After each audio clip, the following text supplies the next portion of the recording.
Hello guys, welcome back to my YouTube channel Good Luck Institute, a station of English language. Often we have heard from English learners that grammar is not required in spoken English and it is badly rooted in their mind now. That's why they have stopped learning grammar and they make silly grammar mistakes. This video is particularly based on that grammar mistakes generally the learner make. We have a big list of 100 silly grammar mistakes, but in this video we will only complete first 50 silly mistakes. So let's get this video started. सबसे पहला sentence है हमारा यहाँ पर You should practice to speak English. अब यहाँ पे आप देख सकते हैं प्रैक्टिस के बाद हमने यहाँ पर इन्फिनेटिव बनाया हुआ है जहाँ पर हम यूज़ कर रहे हैं टू स्पीक, लेकिन ये गलत है. कभी भी अगर आप प्रैक्टिस यूज़ करते हैं तो उसके बाद हमारा ये इन्फिनेटिव यानी जो टू स्पीक है ये यहाँ पर कन्वर्ट होके बन जाता है स्पीकिंग, यानी इसको हम जेरेंड बना देते हैं. तो करेक्ट आपका बनेगा you should practise speaking English. Next है she is good in English. कहने में तो ये ठीक लग रहा है कि वो इंग्लिश में अच्छी है, लेकिन कभी भी अगर आप किसी काम में अच्छे होते हैं तो उसमें हम इन की बजाय एट का यूज़ करते हैं. तो जो आपका करेक्ट बनेगा वो बना she is good at English. Next, I am looking forward to see you. अब यहां पर भी वही कॉमन मिस्टेक है टू सी, यानी जो हमारा यहाँ पर ये इन्फिनेटिव बना हुआ है यहाँ पर इसको हम कन्वर्ट करके कर देंगे टू सीइंग. यहाँ पर हमारा आएगा, जबकि बहुत आपने देखा होगा सेंटेंसेस में कभी भी टू के बाद वर्ब में आईएनजी नहीं आता है, लेकिन कुछ एक केसेस हमारे यहाँ पर ऐसे होते हैं जहाँ पर हम टू के बाद जेरेंट का यूज़ करते हैं, इन्फिनेटिव फ्रेज का यूज़ नहीं करते हैं. तो जो करेक्ट बनेगा आपका वो है I am looking forward to seeing you. Next, I work in a bank. मैं एक बैंक में काम करता हूं. अब आप एक बैंक में काम नहीं करते हैं, आप एक बैंक के लिए काम करते हैं. तो जो करेक्ट हमारा बनेगा वो है I work for a bank. Next,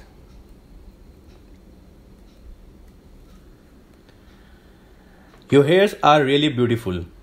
अब हेयर हमारे अनकाउंटेबल नाउन्स होते हैं, उनको हम गिन नहीं सकते, लेकिन इसके साथ हमें एस लगाने की ज़रूरत नहीं होती है. यानी हेयर अपने आप में ही एक प्लूरल फॉर्म है, यानी एक सिंगल हेयर के लिए भी आप हेयर यूज़ करेंगे और आपके पास जो पूरा हेयर बन है उसके लिए भी आप हेयर ही यूज़ करेंगे, हेयर्स यूज़ नहीं करेंगे. तो जो करेक्ट बना आपका your here is really beautiful.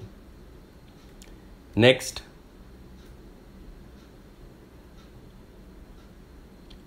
One of my friend live in Tokyo.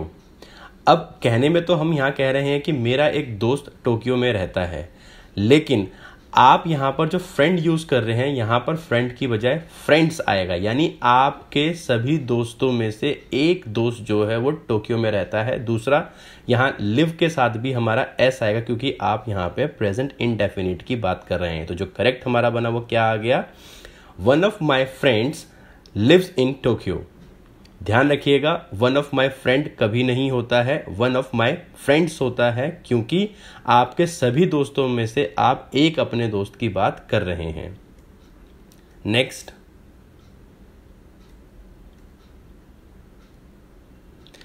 India have.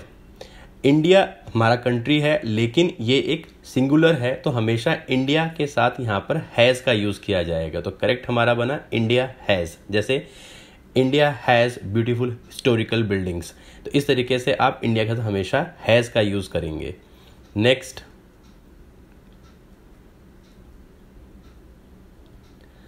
Everybody have problems. कहने में तो आप यहाँ कह रहे हैं सभी को प्रॉब्लम्स होती हैं, लेकिन जो आपने वर्ड यहाँ पे यूज़ किया है एवरीबडी, यहाँ पर ये इंडिकेट करता है हर एक को. तो यहाँ पर हम हैव की बजाय करेक्ट में अपने यूज करेंगे has. Everybody has problems. Next,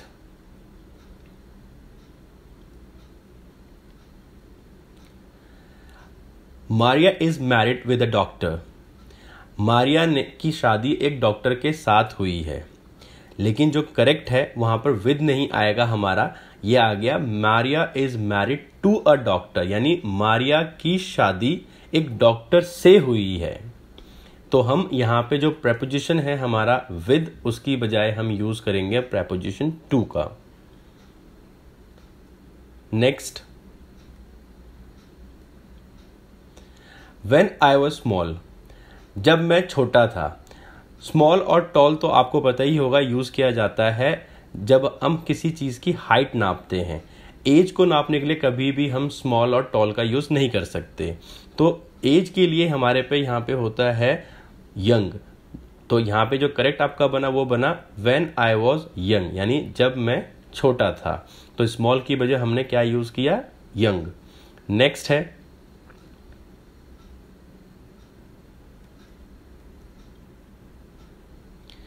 we are happy, sorry you are happy.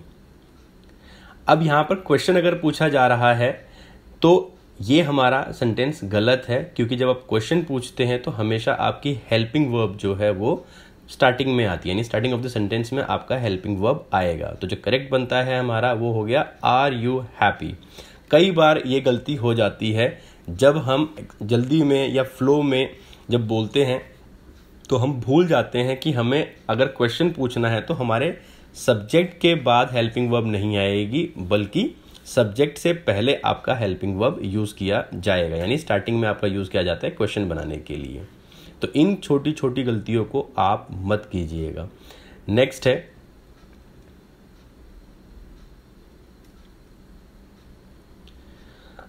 I have visited Niagara false last weekend.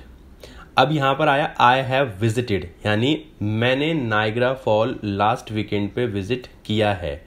अब ये किया है या किया, उसके लिए हमारा जो करेक्शन होता है तो यहां पर ये हैव विजिटेड की जगह ओनली जो आएगा वो आएगा विजिटेड। तो क्या बन गया आपका, I visited Niagara false last weekend.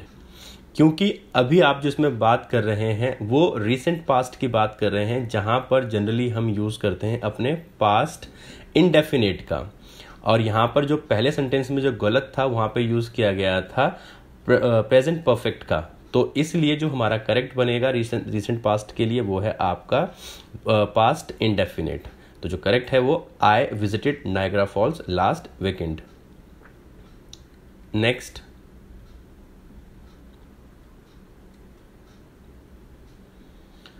The women which works here is from Japan, यानी जो औरत यहाँ काम करती है वो जापान से है। अब यहाँ पर हमने विच का यूज़ किया है जबकि हम बात कर रहे हैं एक औरत की। तो जाहिर सी बात है ह्यूमन के लिए हम विच का यूज़ नहीं करते हैं, हम यूज़ करते हैं हु का। तो जो करेक्ट बना, the women who works here is from Japan. Next,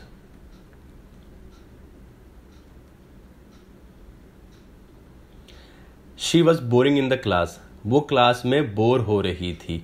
हमने बोर के साथ आईएनजी लगा दिया, इसको बोरिंग बना दिया, और हमारा सेंटेंस का सेंस हम ये बनाने की कोशिश कर रहे थे कि हम पास्ट कॉन्टिन्यूअस की बात कर रहे हैं, लेकिन इसको हम बोरिंग को ऐसे यूज नहीं करते। जो करेक्ट बनेगा वो ऐसे बनेगा, she was bored in the class.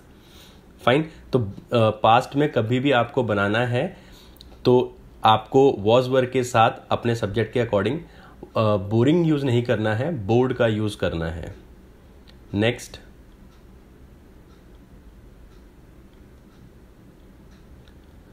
I must call him immediately, मुझे उसे तुरंत कॉल करना चाहिए। अब यहाँ पर मस्ट के बाद हमने टू कॉल का यूज किया है, जबकि मस्ट के साथ डायरेक्टली आपकी जो मेन वर्ब है वो आ जाती है विदाउट एनी प्रेपोजिशन।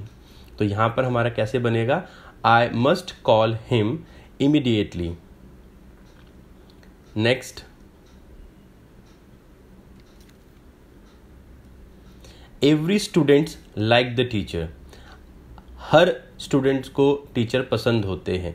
अब एवरी स्टूडेंट्स हमने यहाँ पे लिखा है, लेकिन जो हमारा करेक्ट बनेगा वो क्या बनेगा, every student likes the teacher. यानी जो हम हर एक स्टूडेंट की बात कर रहे हैं तो हम उन सभी को सिंगुलर काउंट करते जा रहे हैं, और प्रेजेंट इंडेफिनिट टेंस होने के लिए ही हमने यहाँ लाइक के साथ एस का यूज किया है, because we are talking about third person singular. तो सेंटेंस बना every student likes the teacher. Next,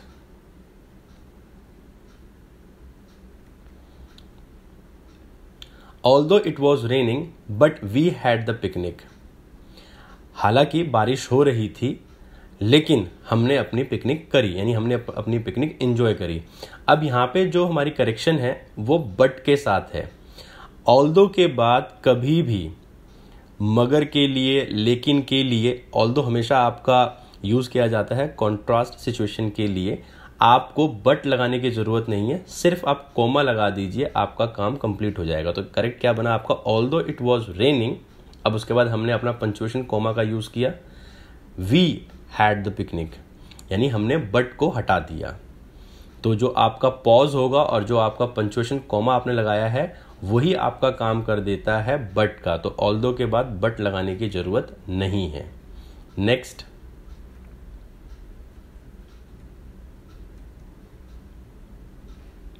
I enjoyed from the movie, यानी मुझे मूवी से मजा आया। अब इसके अंदर जो करेक्शन है, करेक्ट होके क्या सेंटेंस बनेगा हमारा, आई एंजॉयड द मूवी, यानी मैंने मूवी को एंजॉय किया। मूवी से एंजॉय नहीं किया, आपने मूवी को एंजॉय किया। तो इसलिए एंजॉयड फ्रॉम द मूवी की जगह हमारा आ गया enjoyed the movie. Next,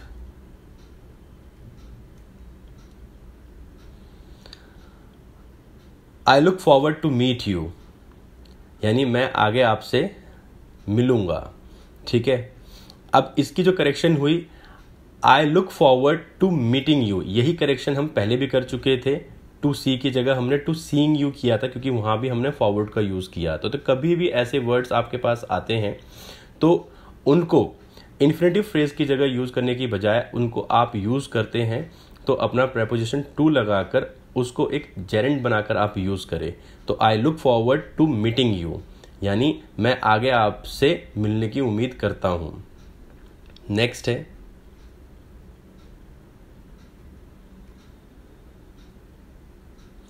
I trust on you, मैं तुम पर भरोसा करता हूं।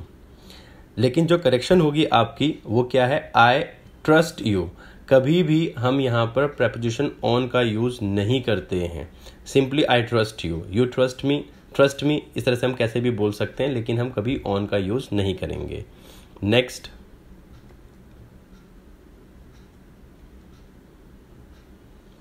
I like very much ice cream, मुझे आइसक्रीम बहुत पसंद है। लेकिन इसकी जो करेक्शन है वो क्या आएगा, आई लाइक आइसक्रीम वेरी मच, यानी पहले आपको अपने सेंटेंस को करेक्ट करना है।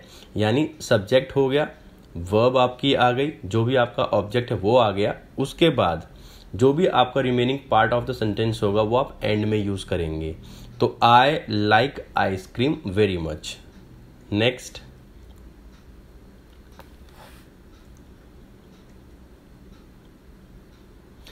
शी कैन टू ड्राइव, वो चला सकती है। अब कैन के बाद डायरेक्ट आपको मेन वर्ब यूज करनी होती है, बीच में किसी भी तरीके का कोई भी आपको प्रेपोजिशन लगाने की जरूरत नहीं है। तो करेक्ट आपका बना she can drive. Next,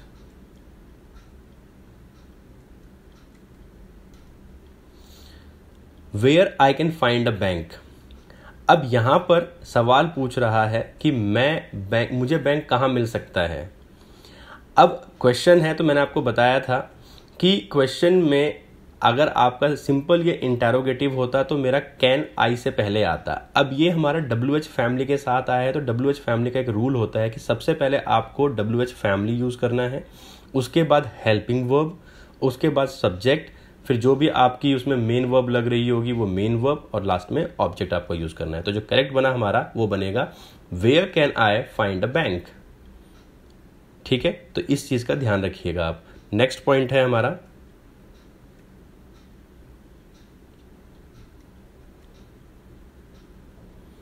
I live in United states.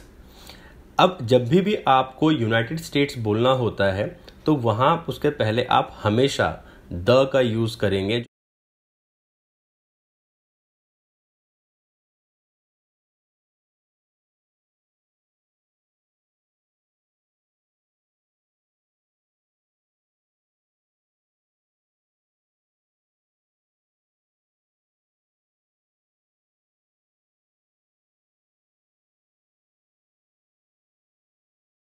क्योंकि कुछ एक हमारे नेशन ऐसे हैं, कंट्री ऐसी हैं जिनके पहले आपको द आर्टिकल का यूज करना पड़ता है। Next,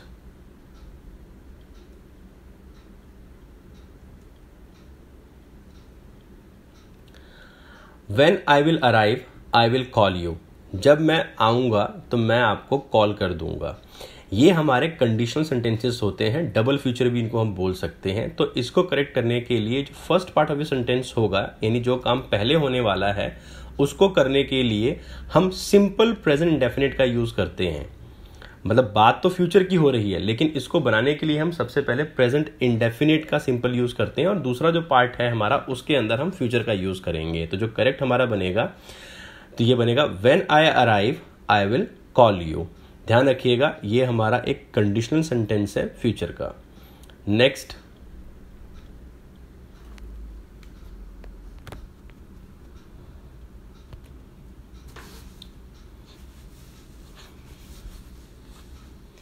I have been here since 3 months।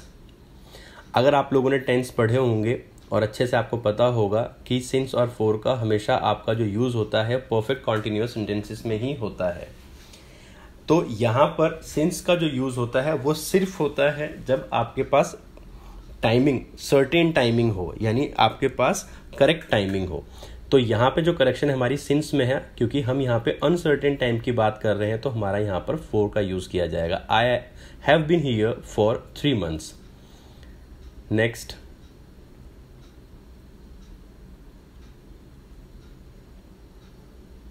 My boyfriend has got a new work. यानी मेरे बॉयफ्रेंड को, अब मैं यहाँ तो गर्लफ्रेंड भी बोल सकता हूँ, my boyfriend has got a new work, यानी उसको एक नया काम मिल गया है। अब उसको नया काम का मतलब क्या है, उसको नई नौकरी मिल गई है। तो यहाँ पर हम क्या यूज़ करेंगे, my boyfriend has got a new job, या आप सिंपली भी कह सकते थे my boyfriend has a new job. तो न्यू वर्क की जगह आप न्यू जॉब का भी यूज़ कर सकते हैं। नेक्स्ट है,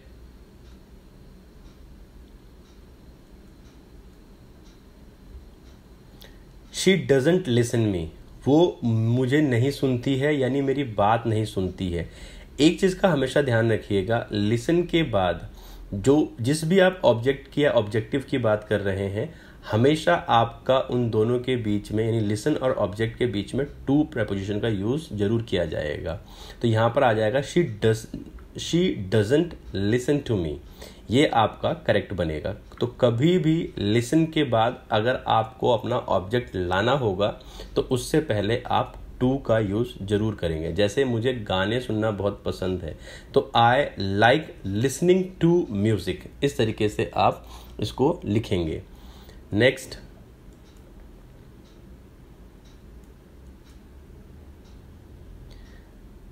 we drive usually to home, यानी हम आमतौर पर घर ही चले जाते हैं, घर के लिए गाड़ी चला लेते हैं। तो ये बनेगा आपका वी यूजुअली ड्राइव होम। मतलब जो आपका वी के बाद आपने ड्राइव यूज किया था, वहां पर सबसे पहले आपका वी के बाद यूजुअली आ जाएगा। ये एक ऐसे कुछ वर्ड्स होते हैं जो हमारे मेन वर्ब से पहले यूज किए जाते हैं। ठीक है, तो ये एक सिली मिस्टेक होती है, कॉमन सी मिस्टेक है जो कई बार लोग कर देते हैं। नेक्स्ट है, यू स्पीक इंग्लिश गुड, आप इंग्लिश अच्छी बोलते हैं। अब यहां पर जो हमारी करेक्शन है वो गुड के साथ है, तो या तो मैं बोल सकता था यू स्पीक गुड इंग्लिश, तो मेरा करेक्ट होता। लेकिन अगर मैं चाहता हूं इंग्लिश के बाद ही यूज करूं मैं, तो वहां पर मैं गुड की बजाय वेल यूज करूंगा, you speak English well. Next,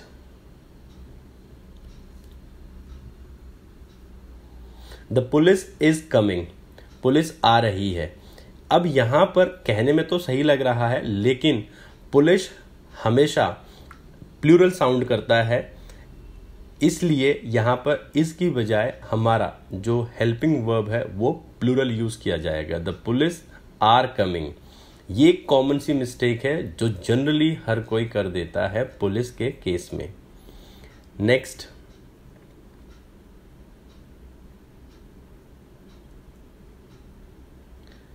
the house isn't enough big, घर जो है ज़्यादा बड़ा नहीं है। अब इनफ बिग में हमें यहाँ पे करेक्शन करनी है, क्योंकि जब आप ऐसे बात करते हैं तो जो हमने इनफ बिग लिखा है वो हमारा बिग इनफ बन जाता है। तो जो करेक्ट हुआ, the house isn't big enough. Next,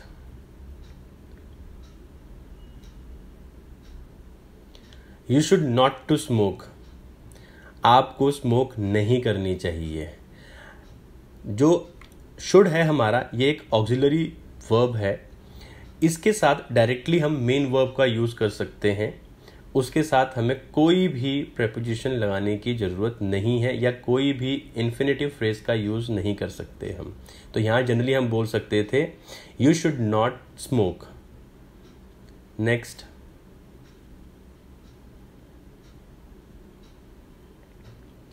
do you like a glass of wine. अब जब आप किसी को कोई चीज ऑफर करते हैं तो हमेशा उसका जो शुरुआत होगा वो हमेशा आपका वुड से होगा। Would you like a glass of wine.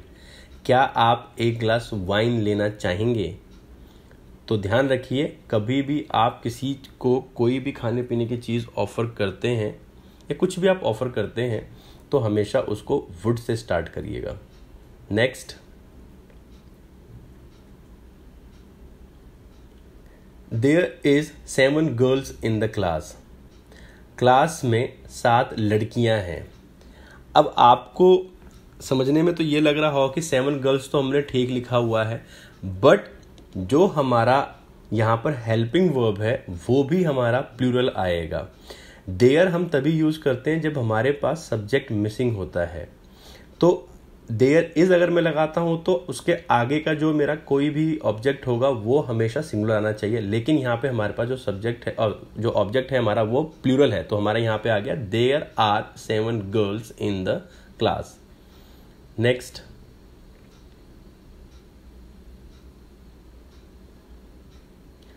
I didn't meet nobody.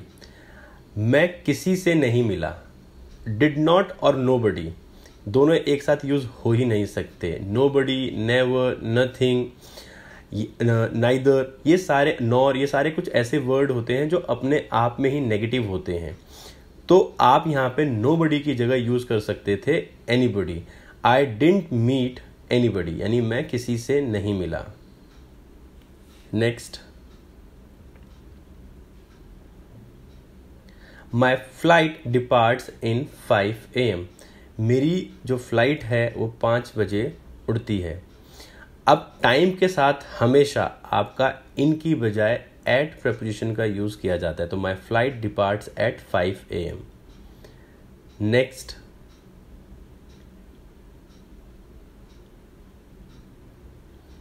I promise I call you next week. मैं वादा करता हूं अगले हफ्ते फोन करता हूं। अब यहाँ पे जो करेक्शन होगी आपकी, आप ये भी हमारा फ्यूचर में बोले जाने वाले 2 सेंटेंसेस एक साथ, लेकिन जो पहला पार्ट है वो हमारा प्रेजेंट इंडेफिनिट में बना है, पीछे मैंने आपको बताया था। दूसरा जो पार्ट है हमारा वो फ्यूचर इंडेफिनिट में बना हुआ है। तो क्या बना हमारा, I promise I will call you next week. Next,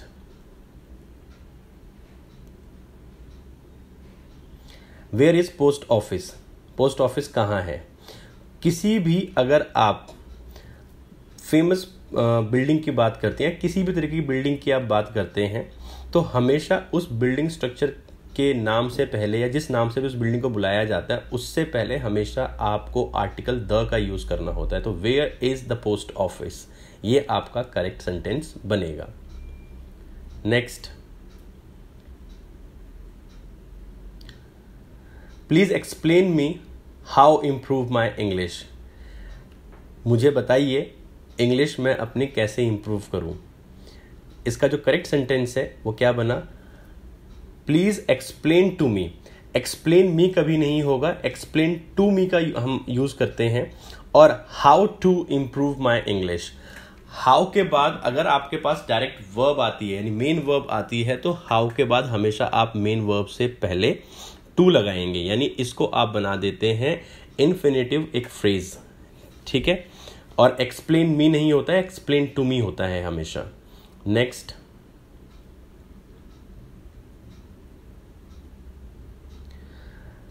we studied during 4 hours, हमने 4 घंटे पढ़ाई की।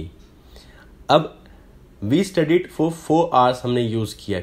ड्यूरिंग का मतलब होता है के दौरान, जब कोई एक टाइम से टाइम शुरू हुआ हो और किसी एक टाइम जाके ख़त्म हुआ, तो उस बीच यानी उस दौरान जो आपने काम किया होगा उसके लिए हम ड्यूरिंग यूज़ करते हैं। लेकिन यहाँ पर अगेन हम यूज़ कर रहे हैं प्रेपोजिशन फॉर का, जो एक इंडिकेट करता है हमारा अनसर्टेन टाइम को। तो 4 hours जो था हमारा एक अनसर्टेन टाइम है, इसके लिए हमने यहाँ पर फॉर का यूज़ किया, यानी हमने 4 घंटे पढ़ाई की। Next,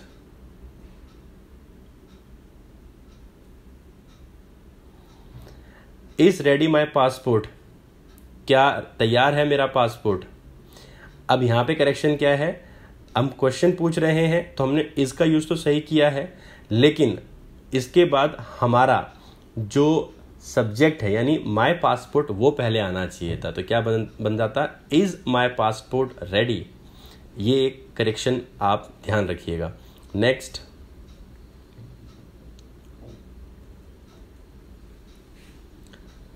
you can't buy all what you like, यानी आप उन सब चीज़ों को नहीं खरीद सकते हैं जो आपको पसंद है। अब जो करेक्शन होगी वहाँ पर वो वट के साथ है, यहाँ पर हम वट की बजाय दैट का यूज़ करेंगे। You can't buy all that you like, यानी आप वो सब नहीं खरीद सकते हैं जो आपको पसंद है या जो आपको अच्छा लगता है। नेक्स्ट,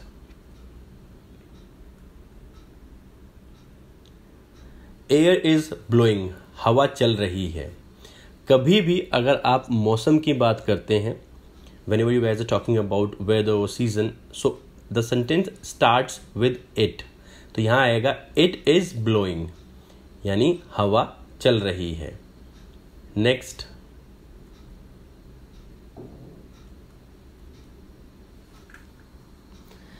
she is success, वो सफल है।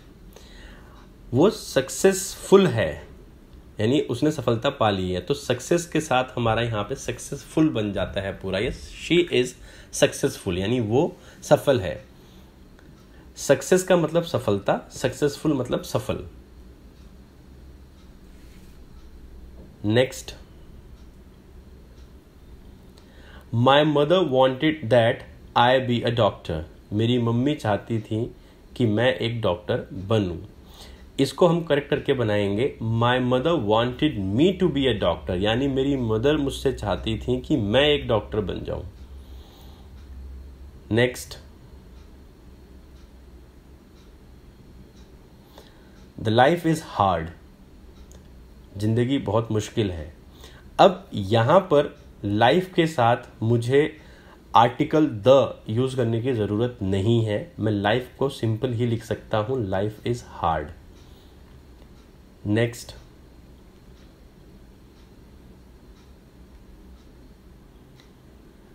How many childrens you have, आपके कितने बच्चे हैं। अब यहाँ पे हमने चिल्ड्रंस के साथ अपोस्ट्रोफी लगा के एस का भी यूज़ किया हुआ है। जब करेक्शन होगी तो यहाँ पे आ जाता है how many children do you have. जब आप किसी से पूछते हैं तो यहाँ पर आपका एक क्वेश्चन बन गया, हाउ मेनी चिल्ड्रन, ये पूरा का पूरा मेरा एक क्वेश्चन बना। डू यू हैव, यानी WH पूरा पार्ट हमारा बन गया हाउ मेनी चिल्ड्रन, यानी कितने बच्चे आपके हैं। तो हमने यहाँ पर हाउ मेनी चिल्ड्रन के बाद अपना हेल्पिंग वर्ब जो टेंस के अकॉर्डिंग हमारे यहाँ लगता था वो यूज़ किया, फिर हमारा सब्जेक्ट, फिर उसके बाद जो भी हमारी इसमें वर्ब है वो हमने यूज़ करी। यहाँ पर हैव जो है हमारा वो एक मेन वर्ब का काम कर रहा है। ठीक है, नेक्स्ट,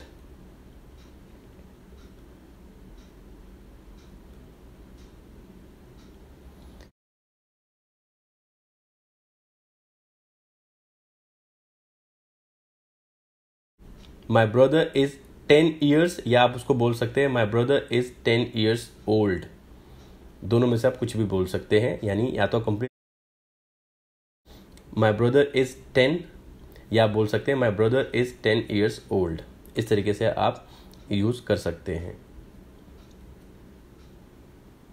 लास्ट हम यहाँ पे यूज करने जा रहे हैं आई वॉन्ट ईट नाउ, मैं अभी खाना चाहता हूं। अब यहां पर हम जब दो वर्ब हमारी एक साथ आती है, यानी वांट और ईट हमारी दोनों की दोनों वर्ब हैं, तो जो सेकंड वर्ब यानी जो ईट है हमारा, उससे पहले हम टू का यूज़ करेंगे, क्योंकि ये हमारा बन जाता है यहाँ पे इन्फिनेटिव फ्रेज बन जाएगा हमारा। तो यहाँ पे बन गया I want to eat now. कभी भी अगर आपके सेंटेंस में अगर आप पढ़ते हैं या लिख रहे हैं दो वर्ब एक साथ आ रही है, तो जो सेकंड वर्ब होती है उससे पहले हमेशा आपका टू लग जाता है। तो यहाँ तक जो है हमने वो कंप्लीट कर लिए हैं अपने 50 ऐसी सेंटेंसेस जो हम अधिकतर गलत बोलते थे। और मैं आपसे रिक्वेस्ट करना चाहूँगा कि इसका जो सेकंड पार्ट है, जिसमें हम नेक्स्ट 50 सिली मिस्टेक्स जो हम जनरली अपनी इंग्लिश में करते हैं, उसको ज़रूर देखें। And thank you so much for watching my this video. I request all of you guys to please subscribe my channel if you have not subscribed yet. Please like and share this video. Thank you so much.